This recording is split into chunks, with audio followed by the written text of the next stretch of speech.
Yes.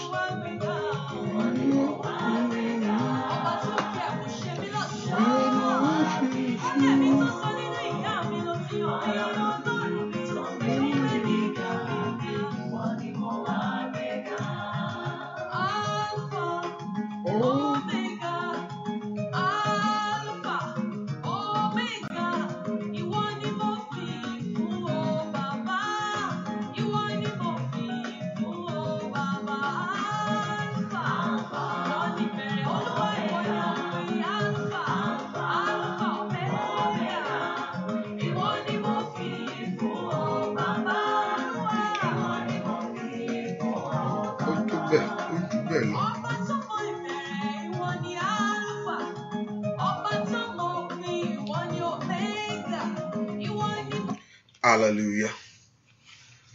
Praise the Lord. Hallelujah. Praise the Lord. Ẹja gbàdúrà. Ẹni mọ Ísírẹ́lì ìwọ la fi gbogbo ògo fún. Ìwọ la gbé ga torí pé agbára ń bẹ lọ́wọ́ ìwọ Ọlọ́run.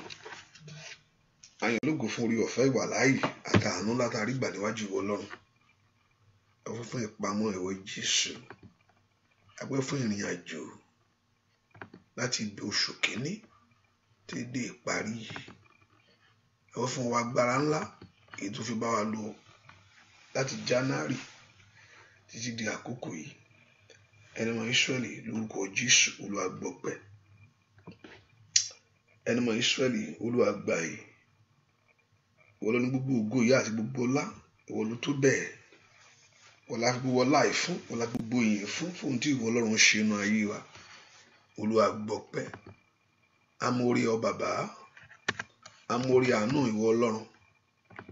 Amórí àánú ìwọ Ọlọ́run. Amórí ààbò ìwọ Ọlọ́run alààyè fún tó ṣe yìí.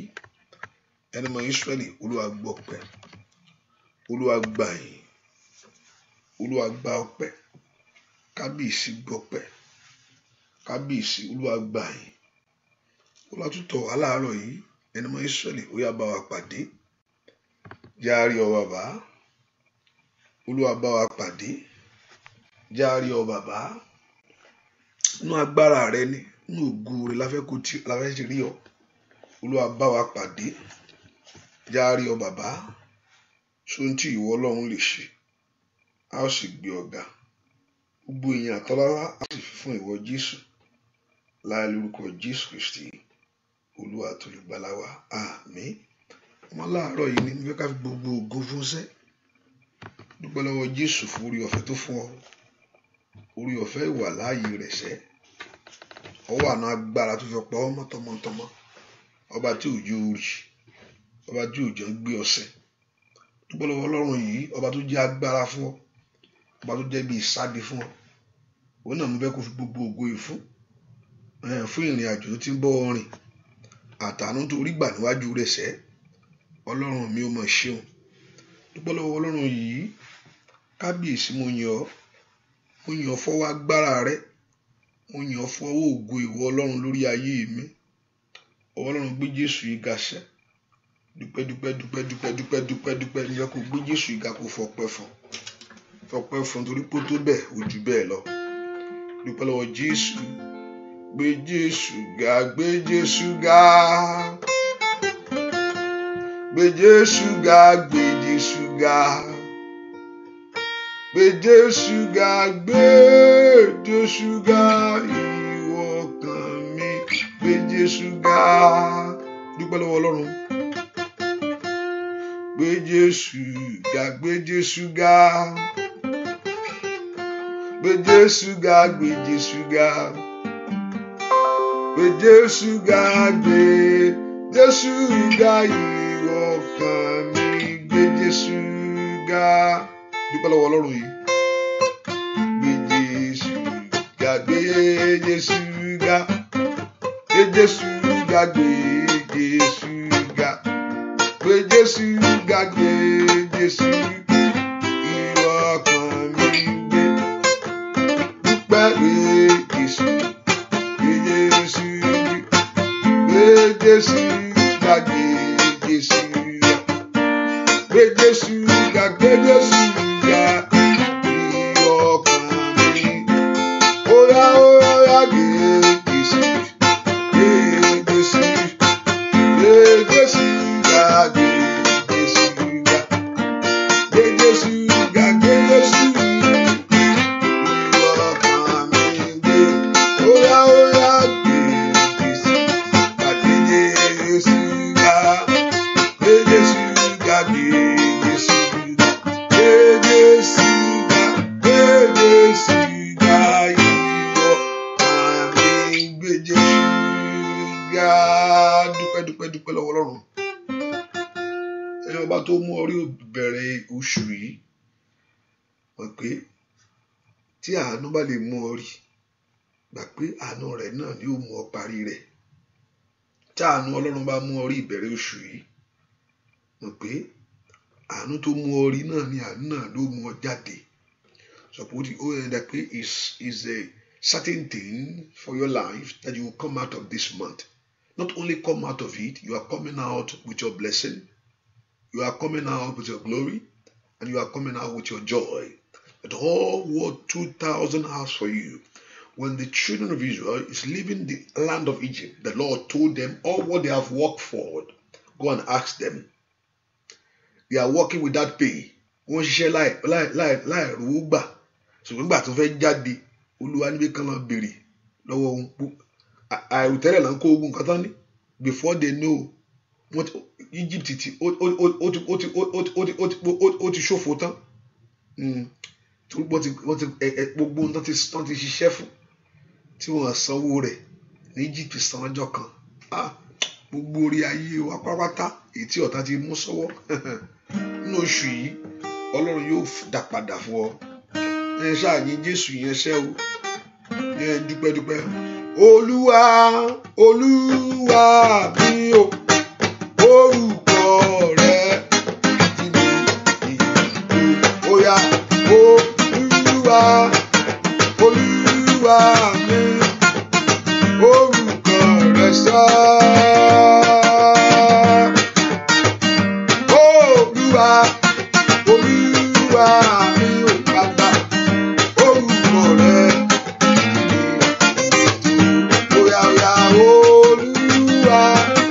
Olúwa wa orúkọ rẹ̀ ṣẹ́ alágbára gíga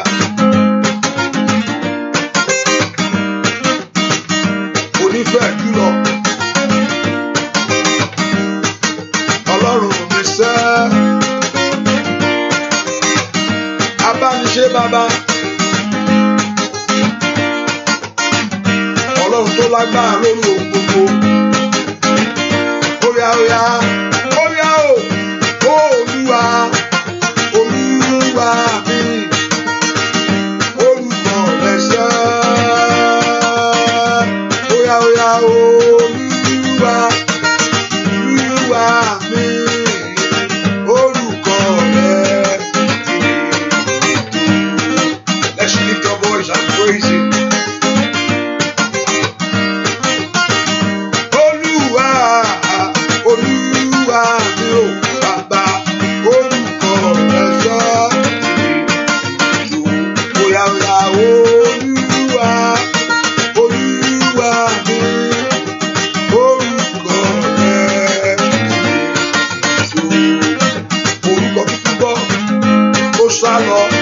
óyá óyá orúkọ dárùn gbọ́ tó wọlé orúkọ ńlá o orúkọ méjì gbogbo orúkọ lọ́sẹ̀ Olúwa Olúwa mi orúkọ rẹ̀ óyá óyá Olúwa Olúwa mi orúkọ rẹ̀ óyá sọ bẹ́ẹ̀ orúkọ rẹ̀ óyá orúkọ rẹ̀ lórí ayé mi ṣe orúkọ rẹ̀ óyá ìwòkàṣẹ́ orúkọ rẹ̀ orúkọ rẹ̀ tó bàbá mi máa orúkọ rẹ̀ óyá óyá lórúkọ Jésù.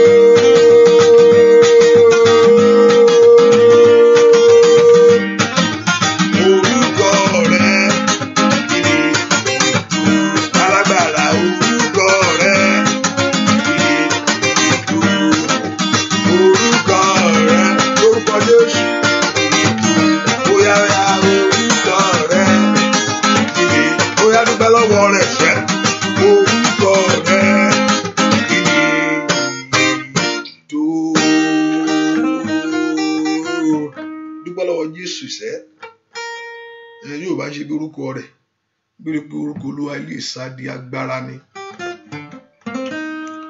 olódodo sì sáwọnú rẹ̀ ó sì là ká dúpẹ́ ní gbogbo orúkọ náà ti fi orúkọ kan fún èyí tó ju orúkọ lọ ní pé ní orúkọ Jésù ó ní kí gbogbo kúkú wọlẹ̀ mo fẹ́ kó fi gbogbo ọlá àti ìyẹn fúnṣẹ́ fún ohun tí Ọlọ́run ṣe tó bá ṣe rẹ̀ dénú ayé rẹ̀ mọ̀ pé yóò sì bá ṣe rẹ̀ parí èmi mọ̀ pé ó ní ẹni tó bẹ̀rẹ̀ iṣẹ́ rere nínú ayé wa ó ní òkùnkùn parí rẹ̀ Ọlọ́run ló bẹ̀rẹ̀ rẹ̀ yóò parí rẹ̀ ó lóun ó sọ tuntun kan nísinsìnyí èyí tí ó wù jáde èyí tí gbogbo ojú ó sì rí dúpẹ́ lọ́wọ́ Jésù pé mo dúpẹ́ fún ohun tó ṣe inú ayé mi bẹ́ẹ̀ pé ohun tó ṣe inú ayé àwọn ọmọ mi sẹ́ tó ṣe inú ayé ọ̀nà mi Jésù mà ṣeun o ṣe o ṣe o ṣe o ṣe o ṣe o ṣe o ṣe o kábíyèsí rẹ Olúwa ọba tó fi ìmọ́lẹ̀ ṣaṣọ bora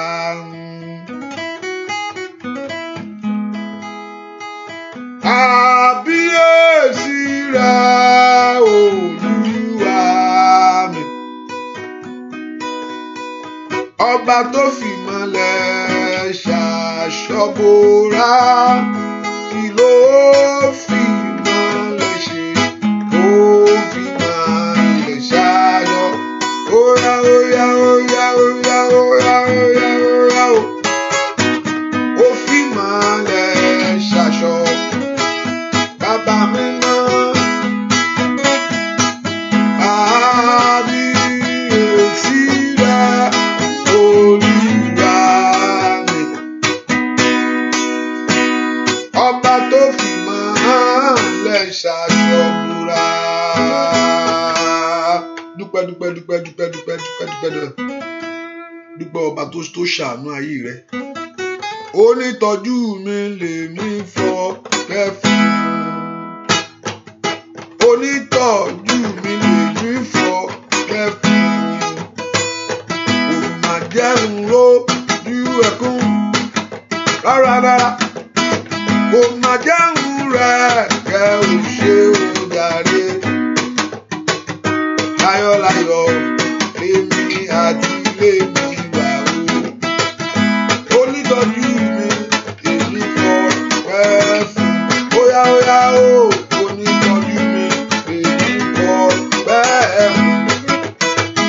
fún onítọ́jú mi èmi fọpẹ́ fún bàbá mi náà kò máa jẹun lójú ẹkún rárá kò máa jẹun rẹ kẹ ò ṣe ò jàre láyọ̀láyọ̀ èmi àti èmi wà o onítọ́jú mi èmi fọpẹ́ fún onítọ́jú mi èmi fọpẹ́ fún onítọ́jú ayé mi èmi kọ́ bẹ́ẹ̀ fún. Onítọ́jú mi èmi kọ́ bẹ́ẹ̀ fún. Onítọ́jú ayé mi èmi kọ́ bẹ́ẹ̀ fún. Onítọ́jú ilé mi èmi kọ́ bẹ́ẹ̀ fún. Kò má jẹ́ ń wo ojú ẹkún. Kò má jẹ́ ń rẹ̀ kẹ́ ò ṣe ò jàre.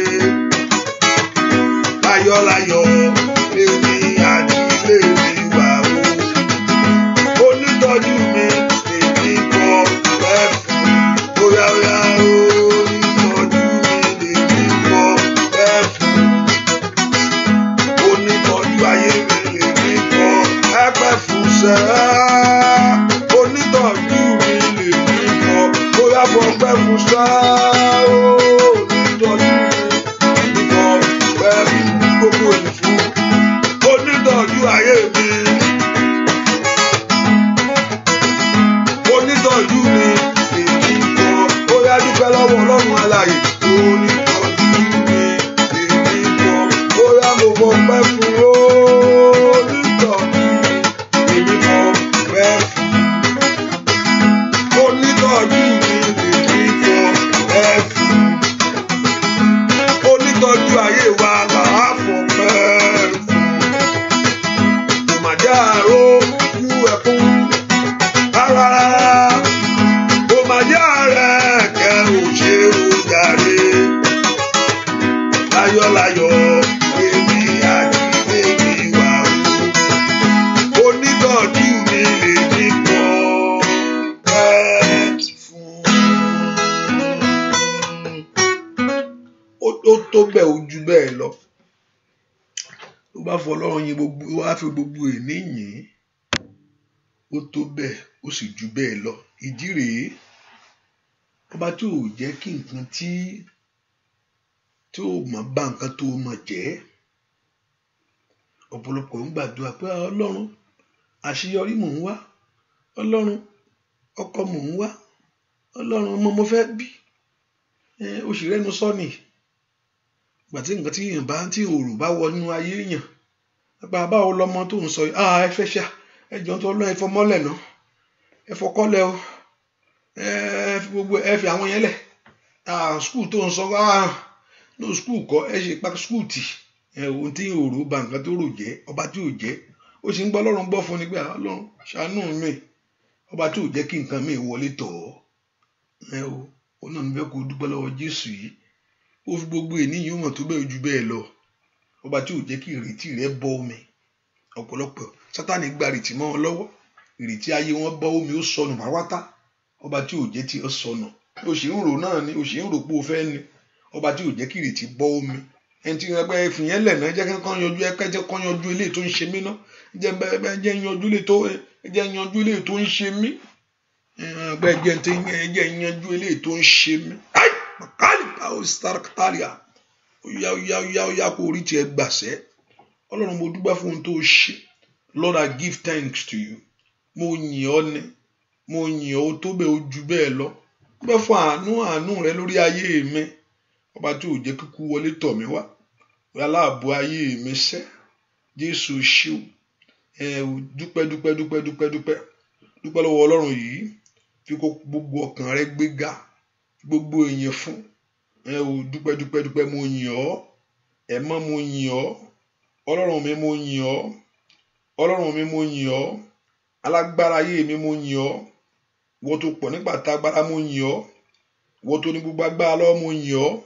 Mo fi gbogbo ògo fún ọ. Mo yìn ọ́ sẹ́. Mo ní kó fi gbogbo ènìyàn ó tó bẹ́ẹ̀ ó ju bẹ́ẹ̀ lọ. Dúpẹ́ lọ́wọ́ Jésù yìí. Dúpẹ́ lọ́wọ́ Ọlọ́run yìí. Aláàánú ayé mi sẹ́. Aláàbò mi gbogbo. Dúpẹ́ lọ́wọ́ Jésù.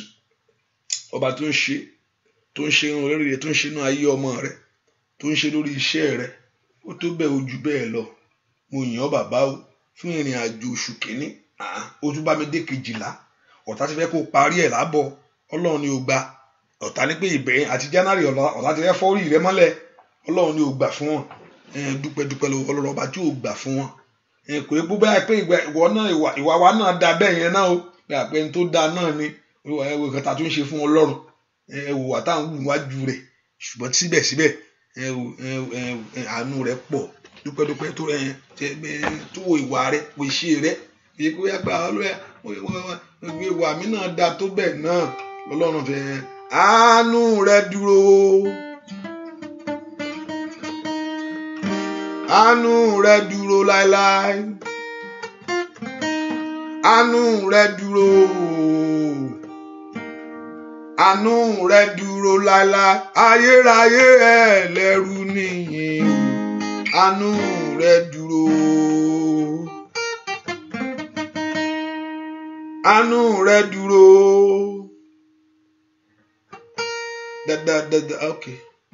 That the mercy of God is everlasting. Àánú rẹ̀ dúró, àánú rẹ̀ dúró láéláé, àánú rẹ̀ dúró, àánú rẹ̀ dúró láéláé, ayérayé ẹlẹ́rù nìyẹn, àánú rẹ̀ dúró. Dúpẹ́ lọ́wọ́ rẹ̀, àánú rẹ̀ dúró, praise him. Àánú rẹ̀ dúró láéláé, àánú rẹ̀ dúró, thank you.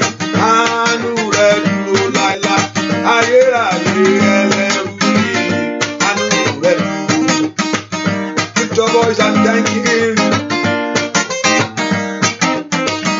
Lift your voice and praise him. Let your heart rejoice before him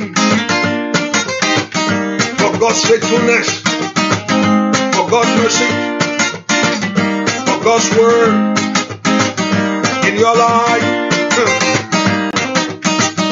Àánú rẹ̀ dúró, àánú rẹ̀ dúró láéláé, àánú rẹ̀ dúró sẹ́, àánú rẹ̀ dúró láéláé, ayérayé ẹlẹ́rù nìyẹn, àánú rẹ̀ óyá óyá, ayérayé ẹlẹ́rù nìyẹn, àánú rẹ̀ óyá óyá, ayérayé ẹlẹ́rù nìyẹn. Lift your voice. Àánú rẹ̀ óyá óyá, ayérayé ẹlẹ́rù nìyẹn, àánú rẹ̀ óyá, ayérayé ẹlẹ́rù nìyẹn, àánú rẹ̀ dúró. Lift your voice and just begin to thank him. Bẹ́ẹ̀ kó o dúpẹ́ lọ́wọ́ Ọlọ́run láàárọ̀ yìí. Thank him with all your heart, thank him with all your soul, thank him with everything that's in you. Bẹ́ẹ̀ kó o gbé Ọlọ́run ga yìí. I want you to begin to thank him for his grace. Bẹ́ẹ̀ kó o yìn fún àánú rẹ̀. Thank him for what he's doing in your life. Thank him, lift your voice and appreciate God. Appreciate him, dúpẹ́ lọ́wọ́ Ọlọ́run yìí. Appreciate him, dúpẹ́ lọ́wọ́ rẹ̀ sẹ́. Appreciate Jehovah God. Dúpẹ́ lọ́wọ́ Ọlọ́run yìí. Appreciate the owners of heaven and earth. Dúpẹ́ lọ́wọ́ ẹni tó dá ayé àtọ̀run sẹ́. Thank him, thank the Lord. Mo fẹ́ kó o gbéga sẹ́. Thank him for his love. Thank him for his grace. Thank him for his mercy. In Jesus' name, we pray ní orúkọ Jésù. I want you to talk to God. Mo fẹ́ kó o sọ fún Ọlọ́run. Ọlọ́run ò mí sẹ́. Gbogbo àṣírí gbogbo, every sin. Lord have mercy. Olúwa ṣàánú fún mi, àánú ni kó rò. Ask the Lord to have mercy upon your life. Olúwa ṣàánú fún, má ro tẹ̀ṣẹ̀ mi bàbá. Má ro tẹ̀ṣẹ̀ mi bàbá. Sọ fún Ọlọ́run kó má ro tẹ̀ṣẹ̀ rẹ sẹ́. Tẹ̀jẹ̀ rẹ ni kó rò, Olúwa mi ò, tẹ̀jẹ̀ rẹ ni kó rò ó. Tẹ̀jẹ̀ rẹ ni kó rò, Olúwa mi ò, tẹ̀jẹ̀ rẹ ni kó rò sẹ́. Tẹ̀jẹ̀ rẹ ni kó rò kó dá mi láre. N ó yìn ọ́ òwò, tẹ̀jẹ̀ rẹ ni kó rò kó dá mi láre. Tẹ̀jẹ̀ rẹ ni kó rò, Olúwa mi ò, tẹ̀jẹ̀ rẹ ni kó rò ó. The Lord should look at his blood. Tẹ̀jẹ̀ rẹ ni kó rò, Olúwa mi ò, the blood of Jesus. Tẹ̀jẹ̀ rẹ ni kó rò ó. Tẹ̀jẹ̀ rẹ ni kó rò kó dá mi láre. N ó yìn ọ́ o, tẹ̀jẹ̀ rẹ ni kó rò kó dá mi láre. Óyá óyá óyá óyá o, tẹ̀jẹ̀ rẹ ni kó rò kó dá mi láre. N ó yìn ọ́ o, tẹ̀jẹ̀ rẹ ni kó rò, the blood of Jesus. Óyá óyá óyá.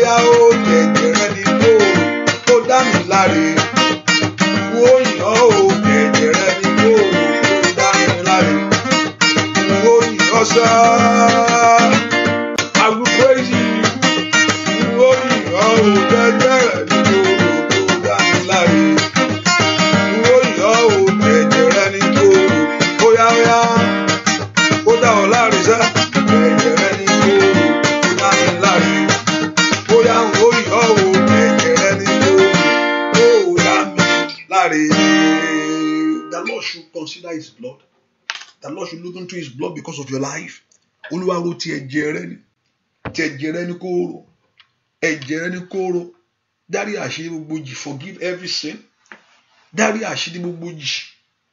Dárí àṣírí gbogbo jì. Forgive every sin. All my sin. Olúwa dárí àṣírí gbogbo jì. All my sin, O God. Forgive me all my iniquity. Forgive me all my trespasses. Olúwa dárí gbogbo àṣírí gbogbo jì. The Lord God of heaven to forgive every sin. Gbogbo ẹ̀ṣẹ̀ gbogbo. All my sin. All my iniquity. All my trespasses. All my transgression before thee. O katali baroso toke rabakafa. Morúkọ Jésù Olúwa dáríjì. Jẹ́ n rá àánú lágbà. The Lord should have mercy upon your life. Olúwa jẹ́ n rá àánú lágbà. The Lord Jehovah God to have mercy upon you. Jẹ́ n rá àánú lágbà. Lord have mercy. Jésù jẹ́ n rá àánú gbà. Lord have mercy. Ask the Lord to have mercy upon you. Ask the Lord to have mercy upon your life. Ask the Lord to have mercy upon you today. Olúwa kó ṣàánú fún ọ. Olúwa ṣàánú fún mi. Olúwa ṣàánú ayé mi. Gbọ́ àdúrà lórúkọ Jésù Kristi.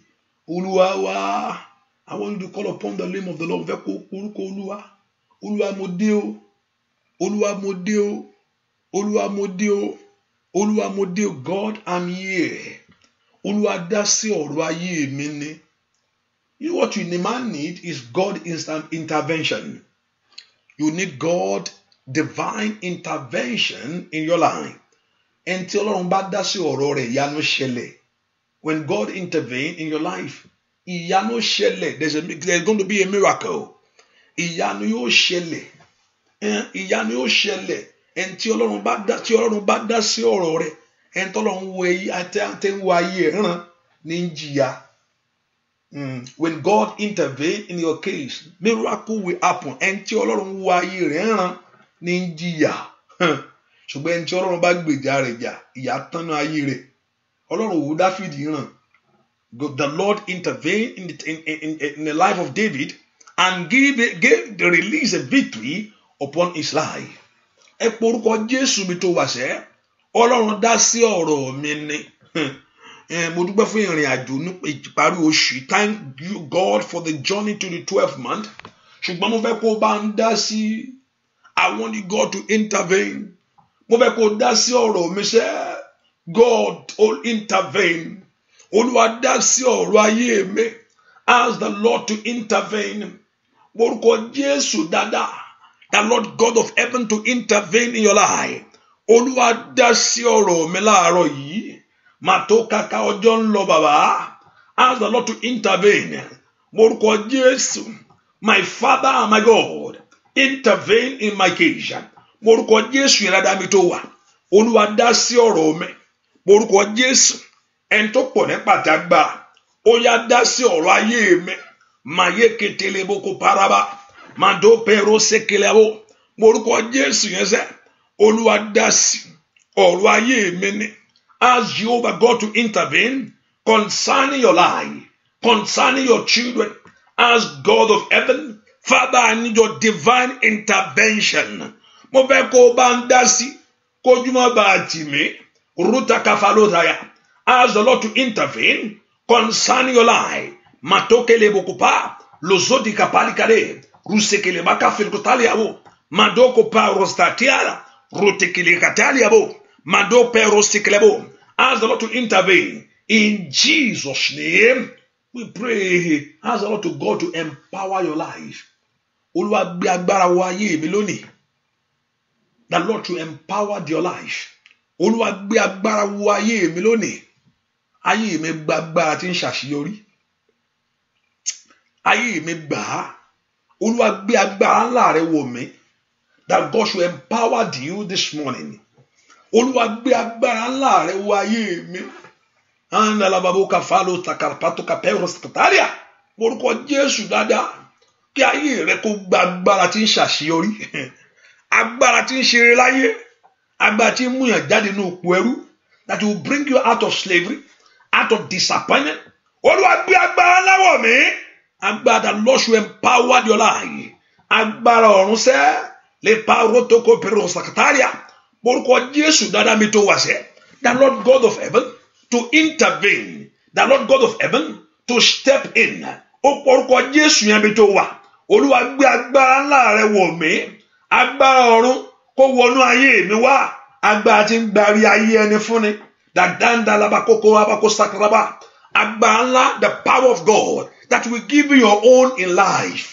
Agbára ńlá èyí tí ó gba ẹ̀tọ́ rẹ fún ọ. That will give you your own what belongs to you. Agbára ńlá èyí yẹn fi ń débẹ̀. Orúkọ Jésù. Olúwa gbé agbára ńlá wọ̀ mí. The God of heaven to empower your life. Agbára tí ìdè fi ń já. Agbára tí yẹn fi ń ṣàṣeyọrí. Agbára tí yẹn fi ń sin Ọlọ́run. Orúkọ Jésù sẹ́. Ó tókótókótókótó kaba. Màtókó pàrọ̀ sàkàbà. Orúkọ Jésù. Olúwa gbé agbára ńlá wọ̀ mí. God empowered my life. Gbé agbára ọ̀run wọ̀ mí. Màtótótó líkàbà. Oya. Rúté kelebo kapa. Oya. Oya porúkọ Jésù. Ní orúkọ Jésù, the Lord God of heaven, to empower your life. Gbé agbára wọ̀ mí. Gbọ́ àdúrà lórúkọ Jésù Kristi. Olúwa wa ó ti tó àkókò. Oṣù ló parí. Tóṣù bá ti parí. You are talking about the end of this month. You are talking about 2019. Tóṣù bá fi lè parí pátá. 2019 ló wà.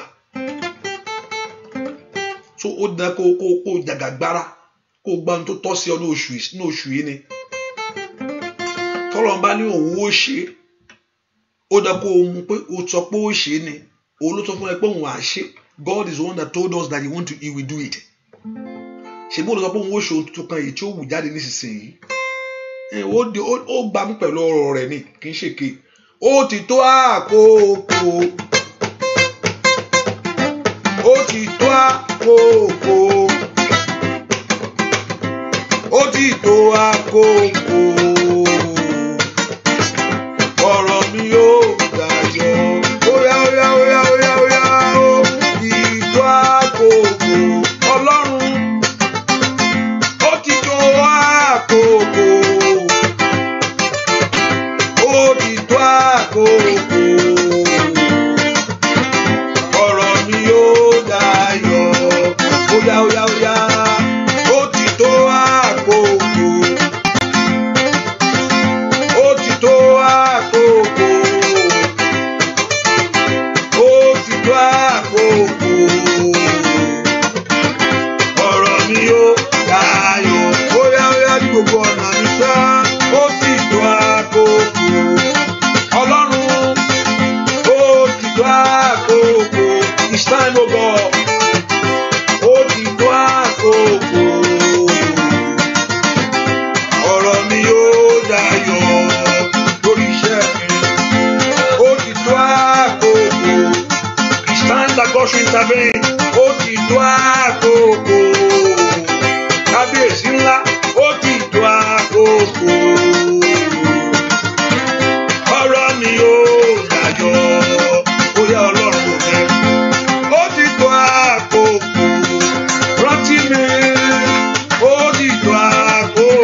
and talk to God. It's time, oh God. Àkókò ti tó kó ṣàánú mi.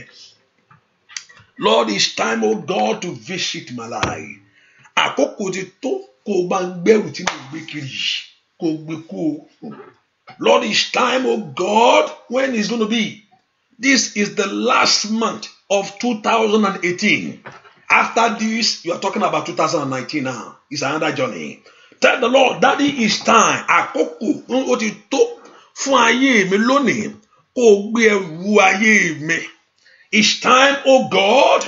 Rikatom brando sokoyabo. Lift your voice and begin to pray. Ó yá gbàdúrà sẹ́. Ọlọ́run mi o, meteli kafando leata. It's time for you, God, to visit me. Àkókò rí ayé mi tó. Ní katon derebo pa Australia. As the Lord, it's time. Àkókò rí ayé mi tó. It's time for you, God, to visit me. Ó dàn kó bí ayé mi wò sẹ́. It's time for you, God, to do something great in my life. Ó dàn kó ṣàánú fún mi kó ṣohun lánàá ayé mi. It's time, oh God, to do something great in my family. Ó dàn kó ṣohun lánàá ilé mi sẹ́. Porúkọ Jésù yẹn, motoli kalupo roto kelaba, lepe rote kelebo kopayaba. Ọlọ́run tó pọ̀ nípa àti agbára. Ó tó àkókò sẹ́. It's time, oh God. Porúkọ Jésù. It's time, oh God, that Lord God of heaven to visit your life. Ó dán kó bí ayé rẹ wò ní. Àkókò rí ayé mi tó. Ríkà tẹ́kẹ́ tẹ́lẹ̀bọ̀. It's time, oh God, to visit my story. Porúkọ Jésù. It's time, oh God. Àkókò rí ayé mi tó. Ríkà tẹ́kẹ́ lẹ́bọ̀ kápáyàbá. Somebody lift your voice to God. Porúkọ Jésù rẹ̀ mi tó wà sẹ́. Ó tó àkókò kó gbárí ayé mi fún mi. It's time, oh God, in the name of Jesus. Ó tó àkókò kó fi kó fún gbogbo tù mí lára. In Jesus' name we pray. It's time, tell the Lord, it's time for me to enjoy you. Ó àkókò tó láti gbádùn ìwọ Ọlọ́run. Ìgbà Olúwa fẹ́ gbádùn rẹ̀. Ìgbà Olúwa fẹ́ jẹ mùdùmùdùn Ọlọ́run. Ó lọ kí ayé rẹ̀ kó kù nù nira. Lift your voice and talk to God. It's time, oh God, to enjoy you. To enjoy you. Àkókò ti tó láti gbádùn ìwọ Ọlọ́run. Mi wá gbáyé wá jìyà bàbá. Ọlọ́run má jẹ́ ń gbé ayé ìwá jìyà. And that Lord should not, in this world, that you should not come to suffer. I'm not here on this world to suffer. You are here to show forth the praise of Him. Láti fi ògo ẹni náà ni. Ẹ porúkọ Jésù. Àkókò ti tó láti gbádùn ìwọ Ọlọ́run. Porúkọ Jésù dáadáa. Ọlọ́run jọ̀ọ́. Manto, it's time for me to enjoy you. Ọlọ́run mi jọ̀ọ́. Matoli apako sataba. Oya. Mú ayé mi jáde kúrò nínú ìyà. Bring my life out of suffering. Mú ayé mi kúrò nínú ìpọ́njú. Mú ayé mi kúrò nínú ìtiraka. Oya. The Lord God of heaven to bring your life out of suffering, out of shame, out of struggle. Ọ̀nà kò jáde. Ask the Lord to bring your life out. Ọlọ́run fà mí jáde o. Mú ayé mi jáde kúrò nínú ìyà. Oya porúkọ Jésù. The Lord God of heaven to bring you out of suffering. Oṣù tó parí rèé. Màtó bẹ̀rù tẹ̀kẹ̀lẹ́bọ̀ kápá. Ríkẹ̀tẹ̀lẹ́bọ̀ kó parẹ́bọ̀. Porúkọ Jésù dára mi tó wà sẹ́. Ẹni máa Ísírẹ́lì ní tẹ́lẹ̀ àkótólẹ́bọ̀. Ẹ mú jáde. Ẹ jẹ́ jáde. Let me come out of suffering. Let me come out of disappointment. Let me come out of sorrow. Porúkọ Jésù. Ẹ mú mi jáde. The Lord God of heaven to bring you out. You must come out of shame. You must come out of disappointment. And you gonna fire me jáde. Ẹ fire me jáde. Somebody lift your voice and pray. Ó yẹ jẹ́ jáde ní oṣù yìí. Ó yẹ jẹ́ ń bọ́ lọ́wọ́ ogun mi. Ẹ jẹ́ ń bọ́ lọ́wọ́ ìyà mi. That Lord should bring you out of suffering, out of disappointment, that your life should come out, that your home should come out. Lift your voice to God. Ẹ mú mi jáde. Ẹ mú ayé mi jáde. That your life come out in the name of Jesus. Rika tekepa, rope kotolaba, ripeto kaba. In Jesus' name we pray. Orúkọ Jésù. Ọlọ́run ṣẹ́ ní àṣẹ wọlé. Ogun táyé gbé tì mí. The Lord should destroy every battle of my life. Ọlọ́run bá mi ṣe láṣẹ wọlé. Lord, destroy it. Ogun tí ayé gbé tí ayé mi. Olúwa bá ń ṣe láṣẹ wọlé. ogun mọ́ ṣe rere, ogun mọ́ tẹ̀síwájú, ogun mọ́ pọ̀ sí, ogun mọ́ láṣeyọrí, gbogbo ogun tí ayé gbé tì mí, every battle of my life, every battle that rises against me, Olúwa ṣẹ́ ní àṣẹ wọlé, that Lord should destroy it, that Lord should give me victory over it. Ọlọ́run bá mi ṣẹ́ ogun tí ayé gbé tì mí, ìwọ náà mọ tó ń ṣe ọ́, o mọ tó ń jà fún. Orúkọ Jésù lónìí ó bá mi ṣẹ́ ní àṣẹ wọlé. Ọlọ́run bá mi ṣẹ́ ogun ayé mi ní àṣẹ wọlé.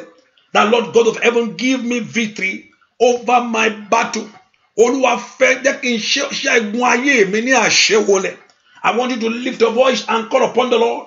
Orúkọ Jésù yẹn dáadáa. Olúwa jẹ́ kí ogun ayé mi wọlé pàápàá. Ogun ayé mi wọlé pàápàá. The Lord should destroy every battle of your life, every struggle of your life. Orúkọ Jésù yẹn. Ó yá. Nínú oṣù yìí ni Olúwa ṣẹ́ ogun ayé mi ní àṣẹ wọlé. Lónìí ni ask the Lord to destroy every battle of your life, every battle of your children, every battle of your family, every battle. Orúkọ Jésù, ẹ̀yin ogun ọ̀run ẹ̀ṣẹ̀, ogun ayé mi ni ẹ bá ń ṣe láṣẹ wọlé, ogun àríṣẹ́ṣe ni ní katelebo kapa.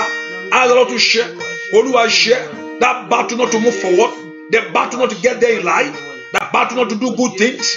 Ripato kayaba, mantoli kelebo kapa. Open your heart and pray wherever you are. Orúkọ Jésù ẹ̀mí tó wà ṣẹ́, Olúwa ṣẹ́ ogun náà, ogun ayé mi náà ṣẹ́ wọlé, ogun ayé mi wọlé lọ. Gbúàdúà lórúkọ Jésù Kristi. Olúwa wa gbogbo ogun ni ó bá mi ṣẹ́, Ọlọ́run bàbá gbogbo ogun ni ó bá mi ṣẹ́. That God should destroy every battle. Gbogbo ogun ni ó bá mi ṣẹ́, gbogbo ogun ni ó bá mi ṣẹ́. Máma ṣẹ́ kan kù, ogun ni ó bá mi ṣẹ́. Òwúrọ̀ bẹ́ẹ̀ wọ 2019. Gbogbo ogun ni ó bá mi ṣẹ́, gbogbo ogun ni ó bá mi ṣẹ́. Gbogbo àríṣẹ́ṣe, gbogbo ogun ni ó bá mi ṣẹ́. Gbẹ́jọ́ adé. Gbogbo ogun ni ó bá mi ṣẹ́. Bá mi ṣẹ́, gbogbo ogun ni ó bá mi ṣẹ́. Bá mi ṣẹ́, gbogbo ogun ni ó bá mi ṣẹ́. Gbogbo ogun ni ó bá mi ṣẹ́. Failure, every disappointment in your life. Gbogbo ogun ni ó bá mi ṣẹ́. Lórúkọ Jésù. Gbogbo ogun ni ó bá mi ṣẹ́. Ó yá ṣẹ́ Olódùmarè. Gbogbo ogun ni ó bá mi ṣẹ́. Gbogbo ogun ni ó bá mi ṣẹ́. A máa ṣẹ́ kan. Oya. Ay, makura katakama.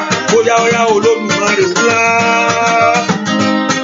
Every problem disappear in the name of Jesus. In the name of Jesus. Oya, gbogbo ogun ni ó bá mi ṣẹ́. Oya, gbogbo ogun ni ó bá mi ṣẹ́. Ogun bá mi ṣẹ́. Ogun ìdíwọ́ láyé lórúkọ Jésù. Ogun ìdènà lórúkọ Jésù. Gbogbo ogun ni ó bá mi ṣẹ́. Oya, gbogbo ogun ni ó bá mi ṣẹ́. Ni ó bá mi ṣẹ́. Oya. Rí kètèkélé yàrá. Gbogbo ogun ni ó bá mi ṣẹ́. Oya, gbogbo ogun ni ó bá mi ṣẹ́. Oya, gbogbo ogun ni ó bá mi ṣẹ́. Máma ṣẹ́ kan kù, ogun ni ó bá mi ṣẹ́. Máma ṣẹ́ kan kù. Oya, ṣẹ́ kan kù. Oya, máma ṣẹ́ kan kù. Ogun ni ó bá mi ṣẹ́. Máma ṣẹ́ kan kù. Oya, máma ṣẹ́ kan kù. Oya, ṣẹ́ kan kù. Yorùbá mi ṣẹ́. Ẹ porúkọ Jésù. ẹ̀yin ogun ọ̀run ẹ fòun tẹ̀tẹ̀ fún mi lónìí kí n jáde lọ́wọ́ ìyà. The Lord God of heaven to stamp it. Let God of heaven stamp it for you to come out of problem. Come out of your battle. Ẹ̀yin ogun ọ̀run ẹ fòun tẹ̀tẹ̀ fún mi lónìí. Ọlọ́run fi òun tẹ̀tẹ̀ fún mi ní òní. I mean, no, let it be permanent. Let it manifest to me. Kí n jáde ní ọwọ́ ìyà. Repato kakato rabakotakaba. Ó dá kó orí ohun tó ń fẹ́ yẹn ṣe. That Lord should allow you to fulfill your promise, to fulfill your destiny. Ẹ porúkọ Jésù. Ẹ̀yin ogun ọ̀run ẹ bá ń fò tẹ̀tẹ̀. Ọlọ́run fi òun tẹ̀tẹ̀ fún mi. Jẹ́ n bọ́ lọ́wọ́ ìpọ́njú. Jẹ́ n bọ́ lọ́wọ́ ìyà. Jẹ́ n bọ́ lọ́wọ́ àṣetì. Ogun mọ́ tẹ̀síwájú. Ogun mọ́ ṣe rere. Ó kàtáyàbò. Bá ń ṣe lónìí. Ẹ porúkọ Jésù. Ogun ìdààmú. Ní orúkọ Jésù. Ask the Lord to give you victory over every battle. Porúkọ Jésù dáadáa mi tó wá sẹ́. Olúwa bá mi ṣe ogun ayé mi. Olúwa bá mi ṣe ogun tó ń dí mi lọ́wọ́. Olúwa bá mi ṣe ogun tí ń dènà mi. Ní orúkọ Jésù. Olúwa mi ṣe ogun tí ń pọ́n mi lójú. Àní porúkọ Jésù mi tó wá sẹ́. Ẹni máa Ísírẹ́lì. Ó yá ṣe ogun mi lónìí. Ó yá porúkọ Jésù. The Lord God of heaven to give you victory over every battle of your life, over every struggle of your life. Can somebody lift your voice and pray? Ó yá lanu kó gbàdúrà. Ẹ̀yin ogun ọ̀run jẹ́ ìṣẹ́gun. Ẹ fún mi ní ìṣẹ́gun lórí ogun ayé mi. Ẹ fún mi ní ìṣẹ́gun ní orúkọ Jésù. Ní orúkọ Olúwa agbára tí ń pọ́n mi lójú. Àní gbàdúrà. Olúwa fún mi ní ìṣẹ́gun ní orúkọ Jésù. Lọ́wọ́ agbára tí ń bá ayé mi jà. Ask the Lord to give you victory over every battle now, over every struggle now, over every shame now. Porúkọ Jésù. Olúwa fún mi ní ìṣẹ́gun. Ask the Lord to give you victory. Ask the Lord to give you victory. Ask the Lord to give you victory. Porúkọ Jésù yẹn. Repato kaba. Lepero kapayabo. Somebody lift your voice and pray. Repatoa. It's time for my victory. It's time for my victory. Oya, oya, oya, oya. Ẹ̀yin ogun ọ̀run. Ẹ fún mi ní ìṣẹ́gun. It's time for your victory. Ask the Lord to give you victory over every battle. In the name of Jesus. Lord, give me victory over every struggle. In the name of Jesus. Porúkọ Jésù dáadáa. Olúwa fún mi ní ìṣẹ́gun. Ìṣẹ́gun òmí tó dé. Ìṣẹ́gun ayé mi tó dé. Ìkàtẹ́lẹ́bù kápá. Ask the Lord to give you victory. In the name of Jesus. In Jesus' name we pray. Ẹ jẹ́ ká porúkọ Jésù dáadáa. Call the name of Jesus Christ. Olúwa rántí mi sí rere. And remember me. Olúwa rántí mi sí rere. Ọjọ́ ń lọ. Ọjọ́ ń lọ. Ọjọ́ ń lọ. Time is going. Ọjọ́ ń lọ. Oṣù tó parí o. Ọjọ́ ń lọ. Ọdún yìí ti parí bàbá. Lord, remember me for something great. Olúwa rántí ayé mi sí rere. Olúwa sì rántí wọn. Olúwa rántí wọn. Olúwa, and God remember. Ọlọ́run rántí. Bàtà àwọn ọmọ Ísírẹ́lì wà ní ìyà, they are in suffering, and Bible told us that Lord remember them. Wọ́n ti wà ń bẹ̀ ṣùgbọ́n Ọlọ́run ọjọ́ kan Ọlọ́run wá rántí wọn. Ìwọ náà porúkọ Jésù mi tó wà. Olúwa rántí mi. Lord remember me. Olúwa rántí mi. Má jẹ́ n jìyà. Mo fọ̀rọ̀ mi lọ̀. Olúwa rántí mi. Lord remember me. Olúwa rántí mi. Má jẹ́ n jìyà. That Lord should remember you. Ẹni máa Ísírẹ́lì. Olúwa rántí mi ní ọdún yìí. Bẹ́ẹ̀ kó porúkọ Jésù mi tó wà sẹ́. The Lord God of heaven to remember your life. Ẹ máa rántí mi o. Olúwa rántí mi kó gbà mí lọ́wọ́ agbára tí ń fìyà jẹ mí. The Lord should remember you. Ó yá rántí mi kí n ṣeré láyé. Ó yá rántí mi kó fà mí kúrò lọ́wọ́ ìrákòrò. Hi, Messiah. From that power that makes your life to crawl. From that crawling. Mekeli ababo sekoyaba. Malo pero sekelebo. Porúkọ Jésù. Ẹn tó pọ̀ nípa àti agbára. Ó yá rántí mi sẹ́. Ó yá. Rántí ayé mi. Rántí ayé mi. Lord remember me. Ask the Lord to remember you. Ask the Lord to remember you. Ẹ porúkọ Jésù yẹn ni. Ó yá. Ẹ̀yin ogun ọ̀run ẹ rántí mi. Ẹ̀yin ogun ọ̀run ẹ rántí mi. Ẹ porúkọ Jésù. Ask the Lord to remember you. It's time for the Lord God to remember. Àkókò ti tó Ọlọ́run mi. Ó yá. Mẹ́tò lába. Makoto lekelebo. Matoto lekaba. Matoko laba kaba. Porúkọ Jésù. The Lord God to remember you. Oya. Olúwa rántí mi. Ọjọ́ ń lọ. Olúwa rántí mi. Ask the Lord to remember. Ask the Lord to remember. Orúkọ Jésù. Oya ọmọ Ọlọ́run sọ fún Ọlọ́run. Olúwa rántí mi o. Oya rántí mi. Father, remember me. Rántí mi kó fà mí lọ́wọ́ ìyà jáde. Lepa tó tó lé abá. Ask the Lord to remember you. Ask the Lord to remember your life. Ask the Lord to remember you. You and your family. Oya rántí mi. Gbọ́ àdúrà lórúkọ Jésù Kristi. Olúwa wa Olúwa. That means God. Ṣe fún mi. Nínú àdúrà yìí jẹ́ ń rí tèmi ṣe. Nínú ayé kan tí mo wá, ayé kan ni kò ṣe méjì. Àkúdà ayé àkókò síbi kankan. Olúwa ṣe fún mi. Olúwa dá mi lóhùn. Nínú àdúrà jẹ́ ń rí tèmi. Olúwa ṣe fún mi. Nínú àdúrà yìí jẹ́ ń rí tèmi ṣe. Bàbá mi máa. Olúwa ṣe fún mi. Àdúrà yìí jẹ́ ń rí tèmi. Bóyá yóò Olúwa ṣe fún mi. Nínú àdúrà yìí jẹ́ ń rí tèmi ṣe. Olúwa ṣe fún mi. Nínú àdúrà yìí jẹ́ ń rí. Bóyá Olúwa ṣe fún mi. Bóyá nínú àdúrà yìí jẹ́ ń rí tèmi ṣe. Olúwa ṣe fún mi sá. Nínú àdúrà yìí jẹ́. Bóyá Olúwa ṣe fún mi. Nínú àdúrà yìí jẹ́ ń rí tèmi ṣe. Lórúkọ Jésù. Lórúkọ Jésù. That God should remember you. Olúwa ṣe fún mi sá. Nínú àdúrà yìí jẹ́. Bóyá kí n rí tèmi ṣe. Olúwa ṣe fún mi. Bóyá nínú àdúrà yìí jẹ́ ń rí tèmi ṣe. Olúwa ṣe fún mi. Nínú àdúrà yìí jẹ́. Bóyá Olúwa ṣe fún mi.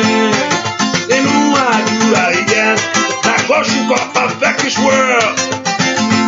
Olúwa ṣe fún mi. Nínú àdúrà yìí jẹ́ ń rí tèmi ṣe. Oya Olúwa Bàbá ṣe fún mi. Nínú àdúrà yìí jẹ́. Nínú àdúrà tí ó ń gbà. Your prayer. Bàbá ṣe fún mi. Nínú àdúrà yìí jẹ́ ń rí tèmi ṣe. Olúwa ṣe fún mi. Olúwa nínú àdúrà yìí jẹ́. Ayàmàdọ́gà rádà Olúwa ṣe fún mi. Nínú àdúrà yìí jẹ́. Oya Olúwa ṣe fún mi. Nínú àdúrà yìí jẹ́ ń rí tèmi ṣe. Olúwa ṣe fún mi. Nínú àdúrà yìí jẹ́. Oya jẹ́rìí ṣe sẹ́. Olúwa ṣe fún mi. Nínú àdúrà yìí jẹ́ ń rí tèmi ṣe. Olúwa ṣe fún mi. Nínú àdúrà yìí jẹ́. Oya jẹ́rìí ṣe sẹ́. Ṣe fún mi. Nínú àdúrà yìí jẹ́. Màkàdíàbà. Olúwa ṣe fún mi. Nínú àdúrà yìí jẹ́ ń rí tèmi ṣe. Olúwa that God should do it. Ṣe fún mi. Nínú àdúrà yìí jẹ́ ń rí tèmi ṣe. Olúwa Bàbá ṣe fún mi. Nínú àdúrà yìí jẹ́ ń rí tèmi ṣe. Olúwa ọbẹ̀ bóyá ṣe fún mi. Nínú àdúrà yìí jẹ́ ń rí tèmi ṣe. Olúwa rọ́kàbàkàbà ṣe fún mi. Nínú àdúrà yìí jẹ́ ń rí tèmi ṣe. Olúwa bóyá ṣe fún mi. Nínú àdúrà yìí jẹ́. Bóyá jẹ́ ń rí tèmi ṣe. Bóyá sọ bẹ́ẹ̀. Bóyá lórúkọ Jésù. Àyìnbọ̀káyà gàbàgàbà. Bóyá lórúkọ Jésù. Jẹ́ ń rí tèmi. Alágbára jẹ́ ń rí tèmi. Nínú ọdún yìí. That God should do it for you. Oya. And the rabakakakaka.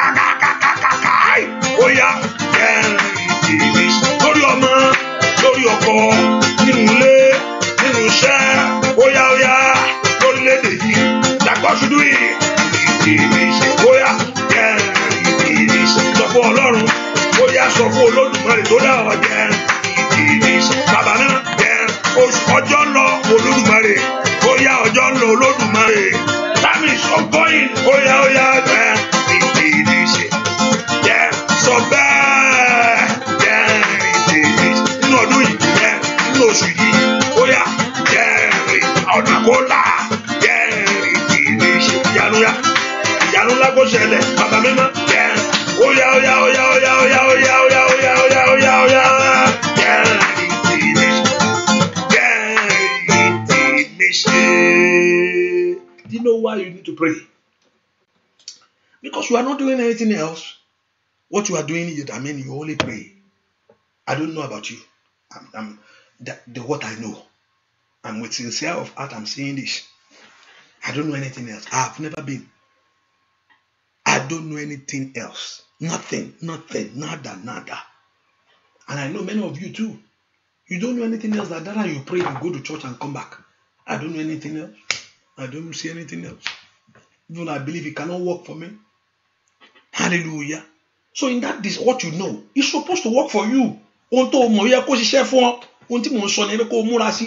Nínú àdúrà yìí, ọ̀nà tí mo mọ̀ yìí, yóò ṣiṣẹ́ fún mi Olódùmarè. Yóò ṣiṣẹ́ rí tèmi ṣe ń bẹ̀.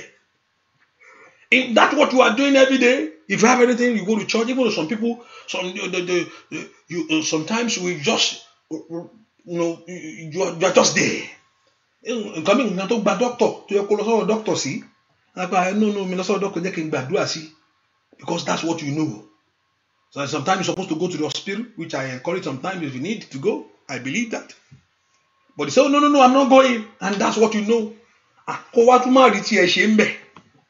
Orúkọ Jésù nínú àdúrà yìí, Olúwa jẹ́ rí tèmi ṣe. Father, complete my own. Lord, do my own for me. Nínú àdúrà yìí, Olúwa jẹ́ rí tèmi ṣe. No, Olúwa jẹ́ rí tèmi ṣe. Olúwa jẹ́ rí tèmi ṣe. Bí ayé mi gba dídára rẹ̀. Bí ayé mi tẹ̀síwájú. Ẹ pọ orúkọ Jésù mi tẹ́ wà. Óyá ọmọ Ọlọ́run gbàdúrà. Orúkọ Jésù. Orúkọ Jésù. Ọlọ́run jẹ́ rí tèmi ṣe. Olúwa jẹ́ rí tèmi ṣe. Nínú àdúrà yìí, Lord, complete my own. Lord, perfect my own. Ní orúkọ Jésù. Lord, complete my own. Lord, perfect my own.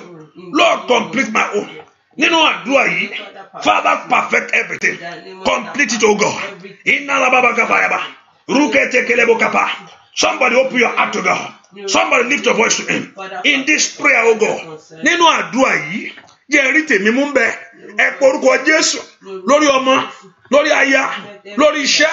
Ní orúkọ Jésù, ọjọ́ ń lọ bàbá. Ask the Lord to complete it for you. Ask the Lord to perfect it. Oh man, kò tó yaba. Oya onige mbèrè sẹ́. Ma tó tó lẹ́ gaba. Ma tó kó laba gaba. Ma tó kó laba. Meko tó laba. Ma tó kó laba. Ma tó kó laba. Rikete lebo. Ripeke leba. Ma tó kó laba. Ma tó kó laba. Orúkọ Jésù. Olúwa kó ṣe fún ọ. Olúwa. Oya ṣe fún mi. Ní orúkọ Jésù. Oya Olúwa. Ṣe fún mi. Andalabakapa. Olúwa ṣe fún mi. Ripeto gaba. Orúkọ Jésù. Nínú àdúrà yìí. Jẹ́ rí tèmi ṣe. Ẹ pọ orúkọ Jésù. Olúwa ṣe fún mi. Ripatokaba. Rikatabo. Metokaba. Nínú àdúrà yìí jẹ́ rí tèmi ṣe. Ripatokalaba. Orúkọ Jésù. Oya gbàdúrà. Ó dẹ kọ́lọ́run kó ṣe fún ọ. That God should do it for you. In the name of Jesus. In Jesus' name we pray. Ẹ ká pọ orúkọ Jésù. Gbogbo agbára tó gbé igi dé ojú ọ̀nà ayé mi. Every power that is blocking my way. Kí ló cost Ọlọ́run láti fún ẹ lówó? It cost him nothing. It cost God nothing. Kí ló fi ń ṣe? Kò ní ìdí ẹ̀. Kò lọ rajà títì. Ẹnìkan sọ pé ẹ fún Ọlọ́run lówó. Mo gbọ́ pé ẹnìkan ó ní ẹ wá fún Ọlọ́run. Let me use the word. Don't let me say ẹnìkan. Even though if I'm saying to you, bless God, I'm the one that will spend it. Yeah, if I say bless God, I'm the one that will spend it. God is not selling anything. I'm the one that will spend the money. Hallelujah. Whether I use it to buy something. Hallelujah. I probably use it for things of God. Hallelujah. That means it's sufficient enough. God is sufficient enough. Kilo wa cost it. That's what I'm saying. What I'm going is that kilo cost Ọlọ́run kò ní ìdówó. Ó ní ìdówó kò lówó kò yẹ kí wọ́n gbé àjọ ń fẹ́ rajà ní o. Ẹjọ́ bá wá change kan mẹ́. Hallelujah. For all what we say, God bless the work of God just to move his work forward. Without you giving, he can still move it forward. Hallelujah. Amen. Without even you giving to him, he can still do it. He's a sufficient God. He's more than enough. He auto rare. And he look what see. And he swear by himself. And no one bigger. And he swear by himself. He swear by himself. He swear by his holiness. That I will not lie to David. He's the one alone.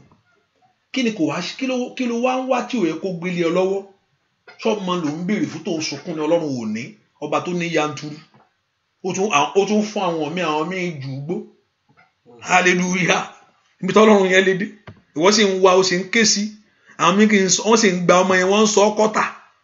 Hallelujah.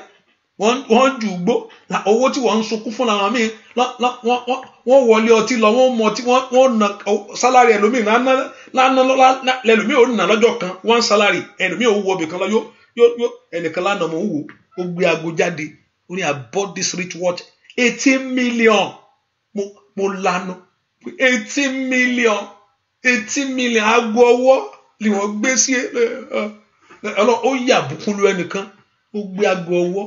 Who saw their 18 million wristwatch, 18 million. Ìbùkún ni olókùnkùn fún. Ó lè wá máa mọ̀ ọ́ lò ó ṣàyálù ìwọ sì ń sunkún fún kan. Ọlọ́run is too much. Mo wò títí pé aago ọwọ́ kí ló fẹ́ wù lọ́wọ́ tó gbé 18 million sọ́wọ́. Kí ló fẹ́ wù 18 million aago. Ẹ gbórúkọ Jésù. Olúwa jẹ́ rí tèmi ṣe. Lord perfect my own. Lord complete my own. Nínú àdúrà yìí kò síbi tí mo mọ̀ wọ́n gán mọ̀ pé kò síbi tí mo mọ̀ tó bá dá ọ lójú sọ fún bẹ́ẹ̀. Ọlọ́run wọ́n gán mọ̀ pé kò síbi tí mo mọ̀ kò sílé tí mo yà rí. Ai makani outside wà ní kátàrí àbò mi sátọ ẹlòmíì lọ́rí o tí kò ń ṣe ìwọ Ọlọ́run. Wáyé ó yá nínú àdúrà yìí jẹ́ rí tèmi ṣe. Orúkọ Jésù nínú àdúrà yìí Olúwa jẹ́ rí tèmi ṣe. And you're going right there, that Lord should do your own for you. That Lord should perfect everything for your life. In this prayer, oh God, Father, change the story of my life. Oya yi taye mi pada. Oya borúkọ Jésù. Oya nu àdúrà yìí. Father, change the story of my life. Oya yi taye mi pada fún rere. Somebody, can you lift your voice to God? Ripato katakaba, riketeketelebo, mando pero kata, riketelebo kapa. Open your heart and pray to God. Nínú àdúrà yìí, ẹ̀yin ogun ọ̀run ẹ jẹ́ rí tèmi ṣe. Ẹ jẹ́ rí tèmi ṣe. Ẹ jẹ́ rí tèmi ṣe. Ẹ jẹ́ rí tèmi ṣe. Ẹ jẹ́ rí tèmi ṣe. Ẹ jẹ́ rí tèmi ṣe. Gbogbo agbára tó dí mi lọ́wọ́. Every power blocking away my blessing. Every power delaying my glory. Every power holding it back. Ikatakakapakapa. Riketokopakapa. Rebedokopokapa. Ìwọ agbára náà wọlé. Agbára dí lọ́wọ́. Agbára dí nẹ́ni. Agbára jayé ẹni lógun. Ní orúkọ Jésù. Ó yẹ wọlé lọ. Ó yẹ wọlé lọ. Ó yẹ wọlé lọ. Lepakopakopakapa. Repetokopekapa. Riketeketekebo. Somebody open your heart and pray. Madokerebakapa. Riketekepukapa. That Lord God of heaven begin to destroy. Gbogbo agbára tí ń jayé mi níyà. Ó yá. Every power that suffered your life, every power that troubled your life, be consumed by fire. Oh yeah, Lana. Olódùmarè jẹ́ rí tèmi ṣe, ẹ jẹ́ rí tèmi mú, ẹ jẹ́ rí tèmi mú. Dúà lórúkọ Jésù Kristi. Olúwa wa. Ó ná kó rí ṣe. Mo ní kó wá gbáyé wá gbọ́ good news nìkan fá lọ́dọ̀ ẹlòmíì. Ó yẹ kán gbọ́ tiẹ̀. Sister, àti bímọ o, wọ́n ló ń gbọ́ gbogbo ẹ̀ nìkan. Ó lọ pé wọ́n náà pè wọ́n jọ kan pé èmi náà ti bímọ. Ìwọ náà pé you are the only one hearing it, they are telling you, but you have never tell them about your own. Èmi náà mo ṣe parí àwọn ọmọ mi ṣe ṣe rere ni o. Ó dá kán kí ìwọ náà rí sọ fún wọn. Ó dá kí ìwọ náà rí sọ fún wọn. Olúwa ẹ fún mi sọ. Lord, give me a say. Olúwa ẹ jẹ́ kémi náà rí tèmi sọ. Ẹ jẹ́ rí tèmi sọ. Olúwa ẹ jẹ́ rí tèmi sọ ẹ̀dùn ọkàn mi rèé. Lord, let me also have a say. A say that you have done it. A say that you have completed. My life has changed.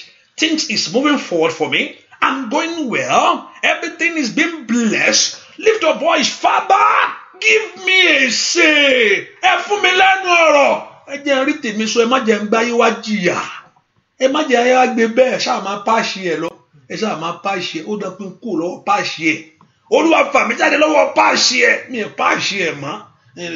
Just manage your life. Just continue managing it. That's life. When are you going to enjoy God? Olúwa jẹ́ rí tèmi ṣe. Ọ̀nà àdúrà jọ̀ọ́ gbè mí. Ọ̀nà àdúrà jọ̀ọ́ gbè mí. Mo ti takú sí Ọlọ́run o. Takú ọlọ́jìrè. Rí pàtó kalabadó ń tàyàwá. Rí ń pe kó kápákápá. Ọ̀nà àdúrà jọ̀ọ́ pé mi. Ní orúkọ Jésù. Rí pàtó, let it favor you. Knowing God, let it favor you. Coming to God, let it favor you. Ní orúkọ Jésù. Ọ̀nà àdúrà jọ̀ọ́ gbè mí. Ẹ pọ orúkọ Jésù. Ọ̀nà àdúrà tí mo mọ̀ yìí. Olúwa jọ̀ọ́ gbè mí. Má jẹ́ gbàgbànú àdúrà. Don't let me do it in vain. Don't let me say it in vain. Ọjọ́ ń lọ, time is going. Rikatakapakapa. Ọjọ́ ń lọ bàbá. Rupakakalebo. Ọjọ́ ń lọ Olódùmarè. Somebody pray. Time is going, my Father. Ikatakapa. Oya. Ọ̀nà àdúrà jọ̀ọ́ gbè mí. Ẹ jẹ́ rí tèmi mú. Ẹ jẹ́ rí tèmi mú. Ẹ jẹ́ rí tèmi mú. Father, let complete my own. Eketokapayabo. Oya. Masondelebo kapa. Open your heart and pray. Rikatekebo. Repato kalaba. Somebody pray. Ní orúkọ Jésù. Ó dá kó gbè mí tọmọtọmọ ni. Ó dá kó gbè mí tayátayá ni. Ní orúkọ Jésù. Ẹ̀yin ogun ọ̀run ẹ ṣàánú mi. Somebody open your heart to God. Iketelebo. That the host of heaven to have mercy upon your life, to have mercy upon your home, to have mercy upon your children. Ọ̀nà àdúrà jọ̀ọ́ gbè mí. Ẹjọ́ gbè mí o. Ẹjọ́ gbè mí o. Ẹjọ́ gbè mí o. Ẹjọ́ gbè mí o. Ẹjọ́ gbè mí o. Rikatakapa. Ripekokapa. In Jesus' name we pray. Ask the Lord should have mercy. If God don't use money and you need the money, ask the Lord, have mercy to give to me. You need money, and God don't need money. I mean, to himself, for himself, God don't need money. What kilo fera? Ọmọ kò ní díẹ̀. You sì ní ohun tó fẹ́ yẹn. Ask the Lord God, in your infinite mercy, God, a stay. Olonilu, you need a stay in that country to exercise your freedom.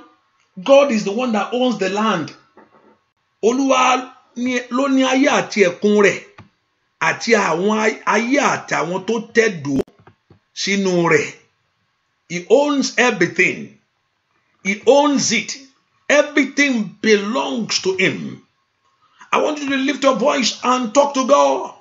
Father, I need this. You don't need it.